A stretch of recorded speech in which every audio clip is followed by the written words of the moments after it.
ছেলে পক্ষ মেয়ে পক্ষকে বলে দিবে, বেঈ সাহেব, বেঈন সাহেব, আরো যে সাবরা আছেন, শুনে রাখেন, কোনো টেনশন নিবেন না, কোনো দোষ টোষ দরাদরি নেই।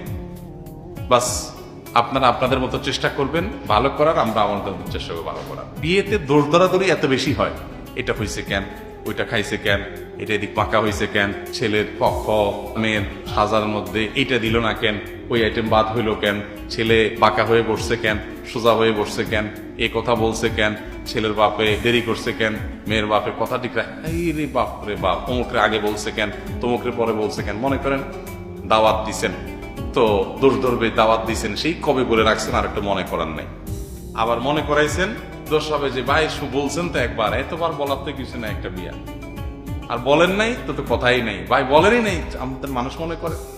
এই যে দোষ ধরাধরি আমাদের দেশে এত অনাচার বিয়েকে কেন্দ্র করে, এটা সহজ করতে হবে ভাই, কোনো দোষ ধরাধরি নেই, প্রত্যেকে রিল্যাক্স এবং হালকা করে দিতে হবে। আপনি আপনার আত্মীয়কে, নতুন আত্মীয় হচ্ছে বেঈ সাহেব বেঈন সাহেবকে হালকা করে দেন, বিয়ে বরকতময় হবে ইনশাআল্লাহ। আল্লাহ তাআলা আমাদেরকে সুন্নাহসম্মত বিয়ে সম্পাদন করার তৌফিক দান করুন।